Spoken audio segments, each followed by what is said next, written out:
Recording number 6 శంఖారావము. నేపథ్యం చదువుకుంటూ ఉన్నాము.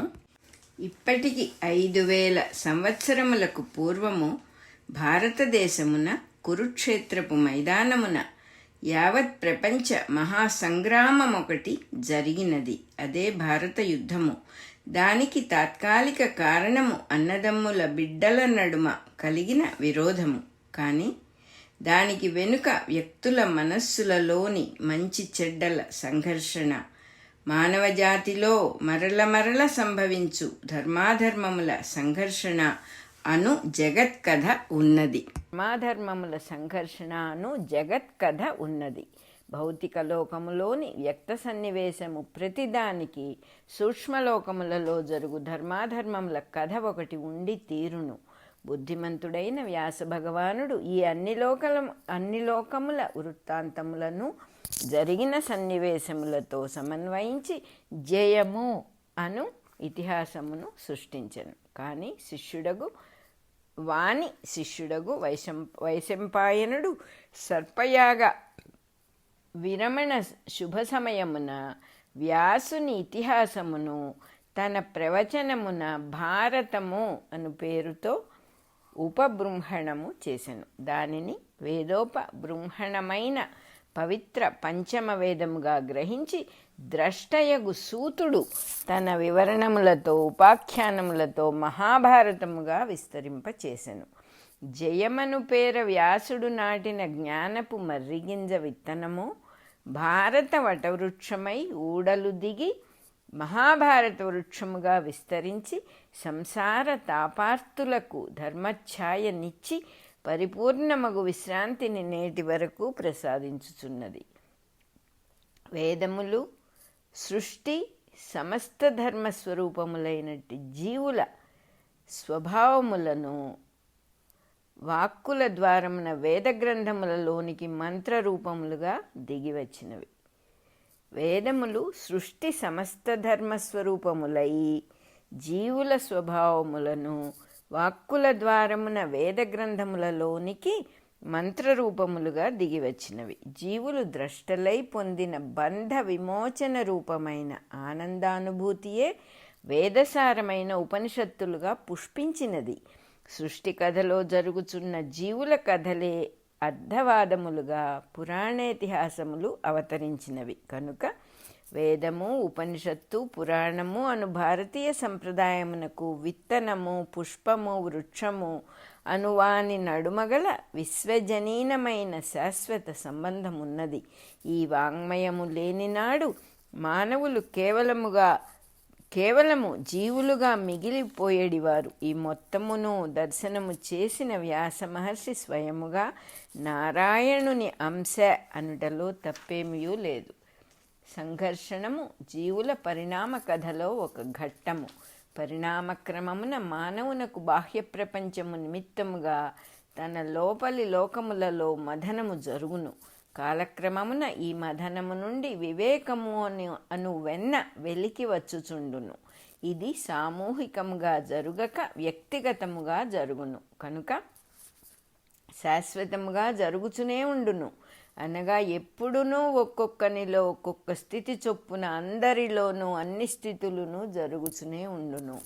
క్రమోన్మీలనము చెందు వివేకము వలన నిత్యానిత్య తత్వ విభజనము జరుగును.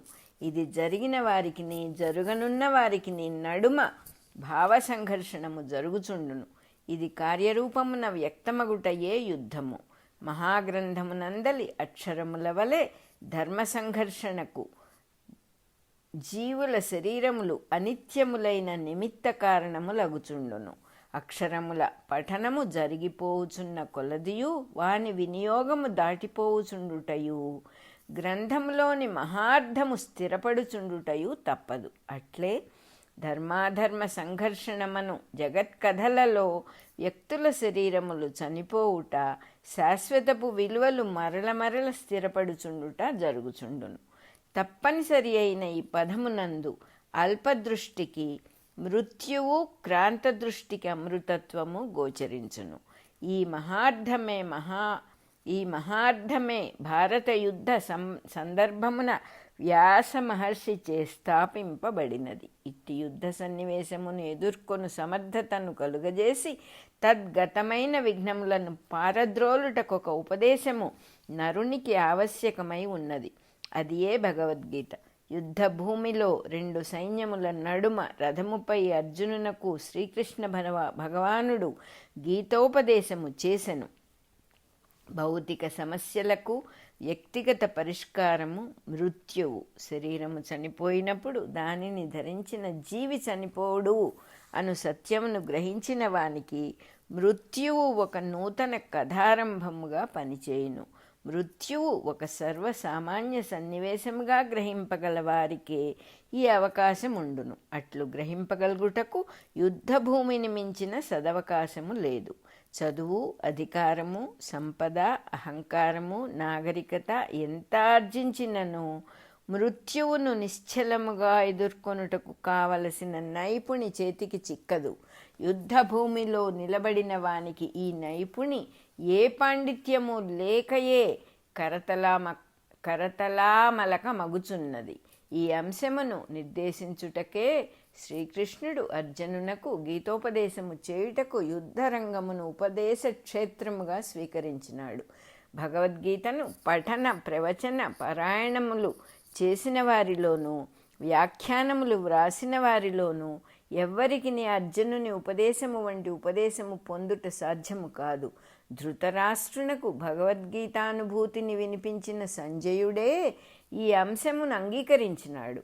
అర్జునుడు నిలబడినది వాస్తవమైన యుద్ధక్షేత్రము.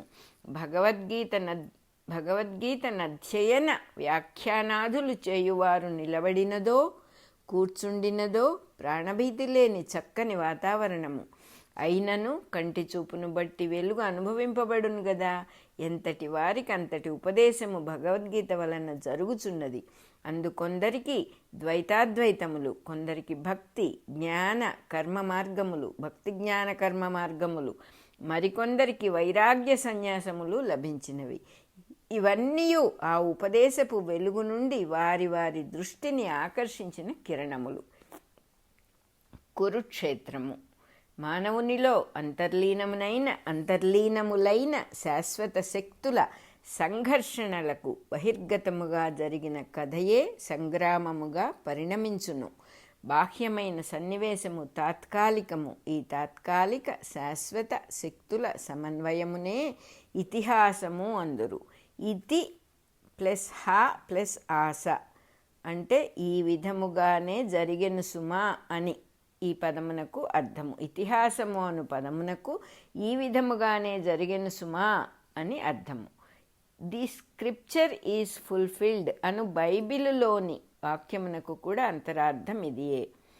మహాభారత కథలోని వ్యక్తుల పేర్లు, ప్రదేశముల పేర్లు మానవునిలోని అంతర్లీనమైన శక్తులను కూడా సూచించున్నట్లు రూపొంది ఉన్నవి. ఊళ్ళ పేర్లు కానీ వ్యక్తుల పేర్లు కానీ అప్పటికప్పుడే పుట్టవు. అది వరకు ఉన్న పేర్లతోనే నామకరణము జరుగును. ఆ పేర్ల చరిత్రలో అనేక వైజ్ఞానిక అంశములు, సంస్కృతిలోని పొరలు కాలక్రమమున ఏర్పడుచుండును. ఉదాహరణకు కురుక్షేత్రము అను పేరు ఆ ప్రదేశమునకు రాకముందు నుండి వాడుకలో ఉన్నది. అది శతాబ్దముల కాలక్రమములో జరిగిన భావ పరిణామమునకు దర్పణము వలె ఉన్నది. ఆ భావములన్నీయు భారత యుద్ధ సంఘటనకు సమన్వయము చేయబడి ఉన్నవి. శాశ్వత సత్యములలో తాత్కాలిక సన్నివేశములకు స్థానము చూపుటయే పురాణ సంప్రదాయము. కురుక్షేత్రమను పదము కొనివచ్చిన భావపరంపర ఎట్టిదో పరిశీలించుట ఒక వైజ్ఞానిక అంశము. రికార్డింగ్ నెంబర్ 6 అయిపోయింది.